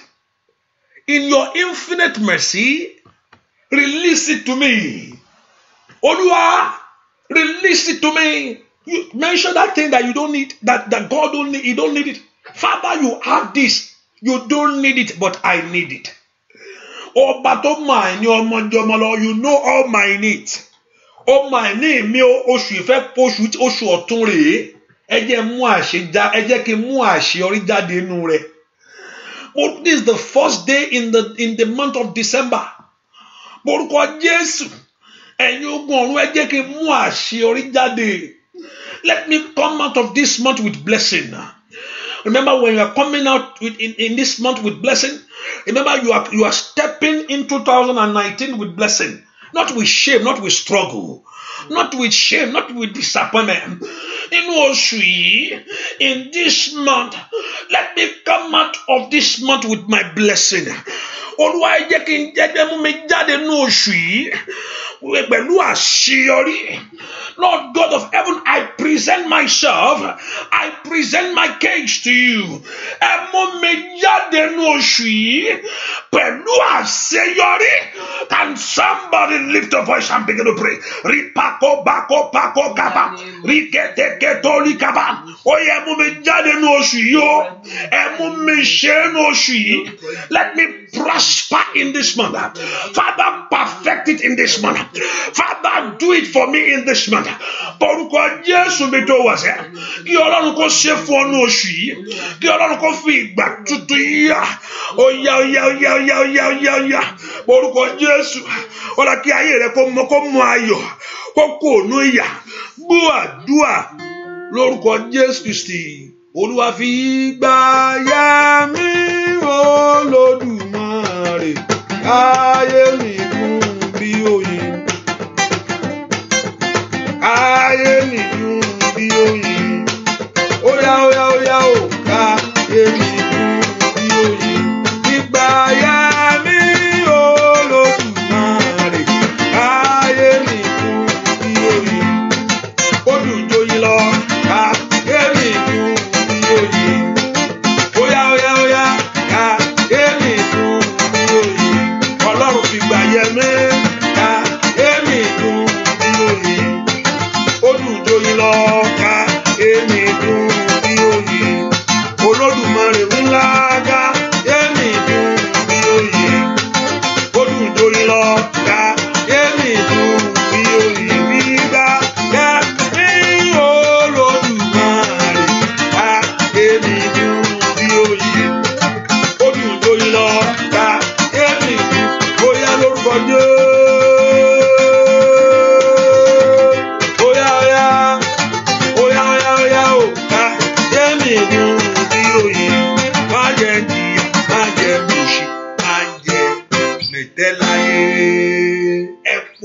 Jésù, ohun tó yẹ mí nínú oṣù yìí ni kí n ṣàṣeyọrí. Olúwa fún mi. Lord, that very thing is to prosper in this month. Is to come out in this month with your glory. Is to come out in this month with your fulfillment. Remember, after this month, you are talking about 2019. Why not God will not do it for you? Remember, it's also the same journey of 12 months that you're about to enter next month, which is in January. Why not? Why not God have mercy upon your life this hour and do that and do you good? Ilé tọrọ ò lè ṣàánú ẹ ní oṣù yìí kó ṣe ohun rere fún ọsẹ. Olúwa ṣàánú fún mi, ọjọ́ ń lọ. Tell him that Lord, time is going, have mercy on me.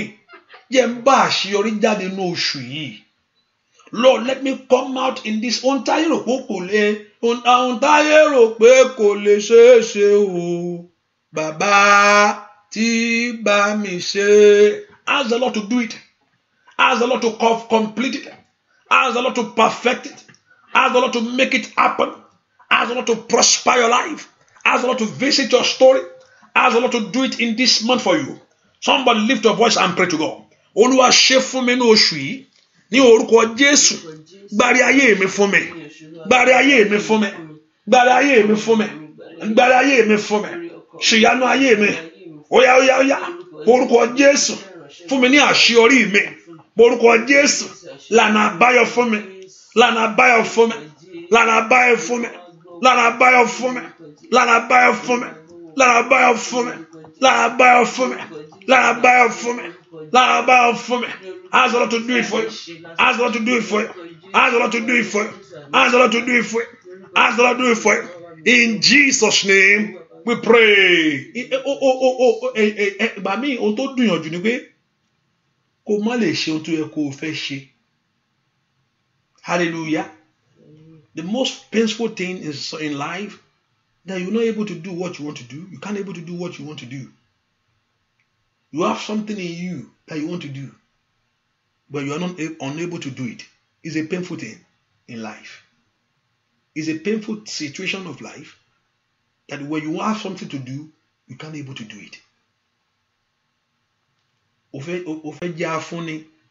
But you are not in a position to do it. You want to have, that's the painful thing in life. You have something in you that you want to carry out.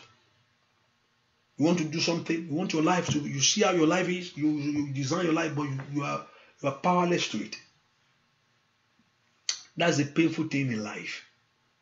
When you wish yourself certain things in life, and after you wishing yourself, you realize, no, it's only God that can help you. That's one of the painful things. But today I pray that what you desire to have, what you desire to do, the power will come upon your life. Agba Ọlọ́run yóò sọ̀kalẹ̀ láti jẹ́ kó o lè ṣe. Ohun tó wù ọ́, ohun rere tó wù ọ́ láti lè ṣe. Ohun rere tó wù ọ́ láti lè dáwọ́lé. Ohun rere tó wù ọ́ láti lè yanjú. Láti lọ agbára àjíǹde yóò mú fún ọ̀sẹ̀. As from today, the power from above to able to do what you want to do. No, to have what you need to have in life. Agbala ripatom brendo shokayaba.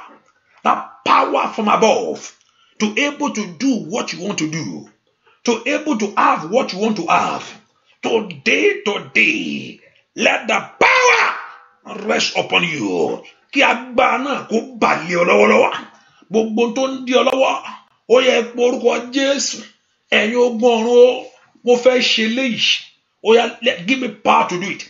As from today, let my life begin to do it. In the name of Jesus. Somebody lift your voice and pray. Matoko paro kaba.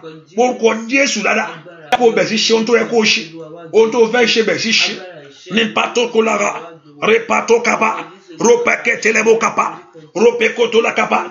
Repekoto le ketelebo. Matoka la kapa. Riketele kapa.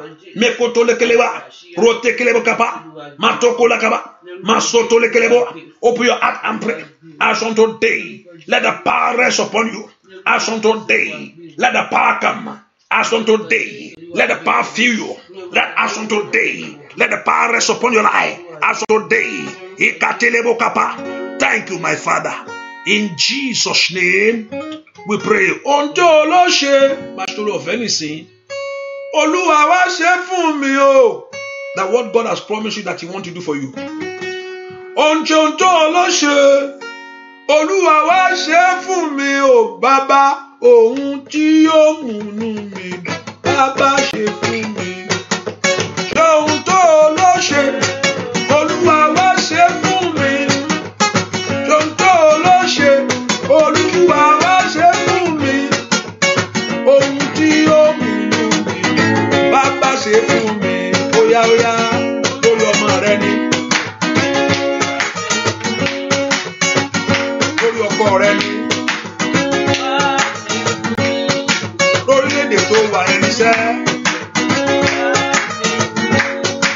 In your life of your children, Bàbá mi máa ohun tó lọ ṣe, Olúwa wá ṣe fún mi, Bàbá. Ohun tó lọ ṣe, Olúwa wá ṣe fún mi, Bàbá.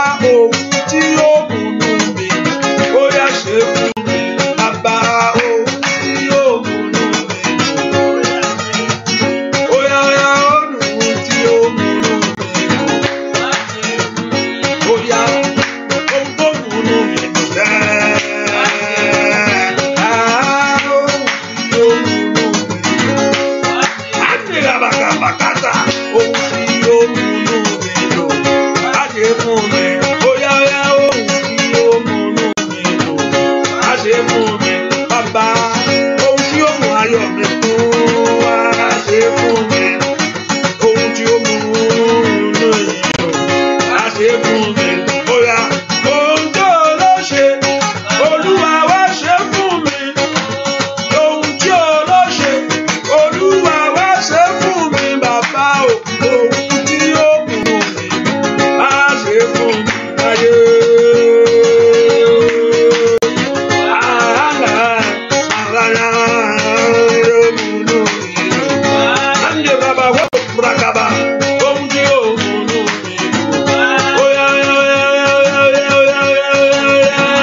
Ask God for what you need. Lift your voice, gbàdúrà béèrè ohun tó fẹ́ lọ́wọ́ Ọlọ́run. Sọ fún Ọlọ́run, Olúwa ohun tí mo béèrè pé mú mi jáde nínú oṣù yìí pẹ̀lú ayọ̀. Sọ fún Ọlọ́run pé kí Ọlọ́run kó mú ọ jáde nínú oṣù yìí pẹ̀lú ayọ̀. This when you next month is next year. Remember that? Next month is next year. Next month is 2019. Tell him, Lord, mú mi jáde pẹ̀lú oṣù yìí nínú ayọ̀. Ohun tó ló ṣe. That's what you have said that you will do. That's what you have promised that you will do. That's what you have promised me that you will do. Do it quickly. Let me have the fullness of your joy. Jẹ́ mú ayọ̀ jáde nínú ọdún yìí. Jẹ́ mú ayọ̀ jáde nínú ọdún yìí. Ask him, ọjọ́ ń lọ bàbá, ṣàánú mi.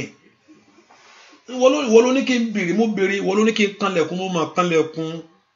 Ohun tó ní kí n ṣe, mo máa ṣe. Ó ní ẹni tí ń béèrè ní rí gbà. Ó ní ẹni tí ń kanlẹ̀kùn là ń ṣí fún. Ó ní ẹni tí ń wá ló ń rí. Ọlọ́run tó ní kí n ṣe, mo máa ṣe. Yóò gbè mí. Ask the Lord to favour you. Olúwa yóò gbè mí. Má jẹ́ ń ṣe lásán. Àdúrà yóò gbè mí. Mi ò mọ bí tí ń lọ o. Mi ò mẹ́ni tí ń fọ̀rọ̀ ayé mi lọ. Ó tẹ̀ ní kí n má lọ ni. Ó tẹ̀ ní kí n má lọ. Ó ní má wọ Ọlọ́run mìíràn mọ́. Ó ní ìwọ náà ní kí n wá. Ìwọ ọ̀rẹ́ náà mo dé yìí. I'm here now before you. Ṣe tèmi náà fún mi. Ó yá sọ fún Ọlọ́run kó bọ́ ṣe tiẹ̀ sẹ́. Ó ní kó má wọ Ọlọ́run mìíràn lọ. Ó ní kó má fọ ọ̀rọ̀ ẹ lọ. Ó ní kó má ó tẹ̀ ní pé kó má gbẹ́kẹ̀lé èèyàn. Ó ní ìgbénifẹ́ tó fẹ́ lára ṣe gbẹ́kẹ̀lé. Òwò náà ló ṣáà ní kí n wò ọ́. Ìwọ ló ní kí n fọ̀rọ̀ ayé mi lọ. I should look unto you alone. Ìwọ náà mo wá wojú rẹ̀ sẹ́ ọ́. Ìwọ ni mo gbẹ́kẹ̀lé ọkàn mi lé. Ìwọ bí ìsáde agbára mi o. Ask the Lord to do it for you. My Father, in the name of Jesus. Jẹ́ n fayọ̀ jáde nínú ọdún yìí. Jẹ́ n fayọ̀ jáde fún mi ní àṣeyọrí mi. Jẹ́ n láṣeyọrí oore láyé. Ojúmọ́ jò ó tì mí, mọ́ jẹ́ ń jìyà. Ayé mi mọ́ jò ó mòṣì ó, mọ́ jẹ́ ń mẹ̀gànsẹ́. Orúkọ Jésù sẹ́, the Lord God of heaven to answer you. My Father, do it, O God. Jẹ́ n fayọ̀ jáde. Jẹ́ n fayọ̀ jáde nínú ọdún yìí. Yà mí lẹ́nu oore ńlá. The Lord God should surprise you with a miracle. Yà mí lẹ́nu oore ńlá. Yà mí lẹ́nu oore ńlá. Yà mí lẹ́nu oore ńlá. Yà mí lẹ́nu oore ńlá. Yà mí lẹ́nu oore ńlá. Yà mí lẹ́nu oore ńlá. Yà mí lẹ́nu oore ńlá. Oh, waka faul star katalia. Olúwa yà mí lẹ́nu oore ńlá. Oh, makali faul skada. Olúwa yà mí lẹ́nu oore ńlá. Yà mí lẹ́nu oore ńlá. Oore lóore kọ̀bìtì. Oore tí ò ṣe daṣọ bò. Oore tí ò ṣe gbé pamọ́. Luka faul skatalia. Wa ile ka fruktalia. Ó pe kó tekelea. Ó yá kí iṣẹ́ mi kó tẹ̀síwájú. Kí ayé mi kó gba dídára. Ó yá gbàdúrà. Sọ fún Ọlọ́run yìí. Olúwa rántí mi o. Remember me, O God. Remember me, O God. Remember me, O God. In Jesus' name we pray. I pray mo gbàdúrà fún tó sọ níwájú Olúwa ní àárọ̀ yìí. Ní ìbẹ̀rẹ̀ oṣù yìí. Ní orúkọ Jésù mo ní kí ìyanu rẹ kó ṣẹ lórí ẹ̀. I pray let there be a miracle for you. Let there be a miracle for your life. Receive it in the name of Jesus. Receive it in the name of Jesus. Receive it in the name of Jesus. Ó yá kó rí ohun yẹn gbà. Ó yá kó rí ohun yẹn ṣe. Gbogbo agbára tí ń dínà ire ayé ẹni. Gbogbo agbára tí ń jírí ayé ẹni gbé. Níwájú rẹ kó lànà lónìí. Let there be a way for you. Kí ọ̀nà kó là fún ọ. Kó rí tiẹ̀ ṣe sẹ́. Mo ní kó rí tiẹ̀ mú. Àdúrà kó gbì ọ́. Ò ní gbà lásán. Ò ní wu lásán. Ò ní mọ Ọlọ́run lásán. Kọ́lọ́run kó ṣe títóbi rẹ̀ nú ayé rẹ̀. The Lord God of heaven to manifest his power in your life, in your home. The Lord should do you good. Go in this God's grace. Go in this God's power. Go in this God's mercy. In the name of Jesus. You will come out of this year gloriously, with fulfillment, with joy. No evil of the day, not the evil of the night shall befall you. The Lord will give you that joy. Gbogbo ohun tó èso kó ń fẹ́ ṣe nínú oṣù yìí, kó Olúwa kó bà mọ́ rẹ̀ jẹ́, kó Olúwa kó bẹ̀ ète rẹ̀ jẹ́, kó dẹni ayọ̀, kó dẹni ẹni rí, kó dẹni ògo. Bẹ́ẹ̀ ni ó sì rí. Ọ̀nà àbáyọ rẹ kó là, kó Olúwa kó fún ọ lẹ́nu ọ̀rọ̀ sọ. Lọ ṣe rere yìí ó. Bẹ́ẹ̀ ni ó sì rí. Láì lórúkọ Jésù Kristi. Olúwa wa ṣàmì dáadáa. Àmín, àmín, àmín lórúkọ Jésù. Ẹnìkan Olúwa ní kí n sọ fún ẹ pé òun ó mú ìtìjú rẹ kúrò. Ẹnìkan Olúwa ní kí n sọ fún ẹ pé òun á mú ìtìjú ẹ, òun á mú kúrò. Olúwa yóò mú ìtìjú rẹ kúrò, òun ó sì fa aṣọ ẹ̀gàn rẹ ya. Gbọ́ mi o, Olúwa ní kí n sọ fún ẹ ní oṣù yìí, òun ó mú ìtìjú rẹ kúrò, òun ó sì fa aṣọ ẹ̀gàn rẹ ya. Ẹnìkan mò ń sọ fún yẹn. Ọwọ́ ọ̀tún Ọlọ́run yóò dàpọ̀ mọ́ ayé rẹ. Ọwọ́ ọ̀tún Ọlọ́run yóò dàpọ̀ mọ́ ayé rẹ. Ibi tó jìnnà náà, ibi tó dàpọ̀ jìnnà yẹn, wà á débẹ̀, Olúwa yóò mú ọ débẹ̀ kankan. Lójú rẹ ó jìnnà, ṣùgbọ́n Olúwa yóò mú ọ débẹ̀ kankan. Lójú rẹ ó jìnnà, ṣùgbọ́n Olúwa yóò mú ọ débẹ̀ kankan. Gbogbo èèyàn sọ pé ẹni ayọ̀ ni mí. Sọ bẹ́ẹ̀ látòní lọ, ẹni ayọ̀ ni mí. Ayọ̀ ayọ̀ ni tèmi. Ayọ̀ ayọ̀ ni tèmi o.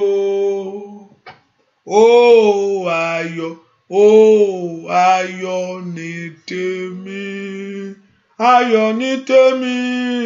Ayọ̀ ayọ̀ ni tèmi. Ó yá, ayọ̀ ayọ̀ ni tèmi. Ayọ̀ ayọ̀ ayọ̀ ni tèmi. Bí èṣù tún ń dún ramúramù láti ṣe ohun bínú oṣù yìí, ìmùdè tó mi orílẹ̀-èdè náà, ṣùgbọ́n òun Olúwa yóò pa àwọn tiẹ̀ mọ́. Oṣù ṣe wà, bóṣù ṣe bóyá kojú ọjọ́ fì, bí èṣù ti pinnu láti ṣe bí, ṣùgbọ́n òun Olúwa yóò pa àwọn tiẹ̀ mọ́. Òun Olúwa yóò pa àwọn tiẹ̀ mọ́. Ayọ̀ ayọ̀ ni tèmi. Ayọ̀ ayọ̀ ni tèmi o. Ayọ̀ ayọ̀ ni tèmi. Ayọ̀ ni tiẹ̀ látòní lọ. Yóò dáa fún ó sì ṣe láì lórúkọ Jésù Kristi Olúwa wa. Àmín àmín àmín lórúkọ Jésù. Hallelujah. Praise the Lord. Hallelujah. Ẹ ká fi ọ́ pé àdúrà ìtẹ̀síwájú ní ọjọ́ Monday láago mẹ́fà, which is 1 a.m., 6 a.m. in London, 1 a.m. here. So also if you want to be a blessing, you can use that venue to be a blessing to the work of God, which I encourage everyone to be a support to the work of God. And I pray for those that have been supporting the work of God, that Jehovah God will bless you. It will increase you for something great in life.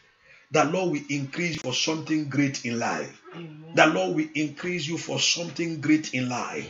I pray that Lord God of heaven will increase you for something great in life. As you give, the Lord will return to you in a double portion. As He has promised, give and He will return back to you.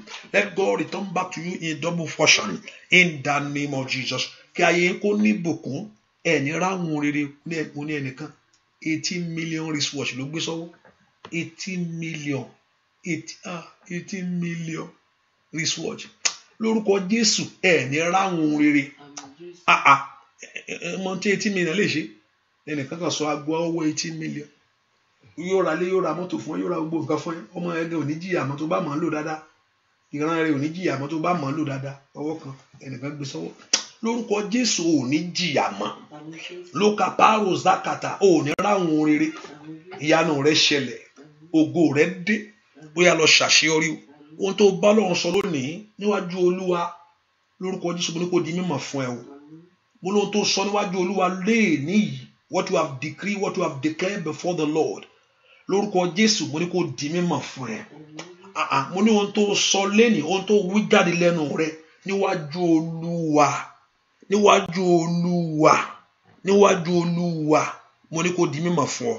Bẹ́ẹ̀ ni ó sì rí láì lórúkọ Jésù Kristi Olúwa wa àmín àmín àmín omi Olúwa kó ya mi ẹsùn mọ́ kó mú ìwòsàn wá kó mú ìtura wá kó mú ìyanu wá láì lórúkọ Jésù Kristi Olúwa wa àmín àmín àmín àmín àmín ó ti dára fún yín. God bless you.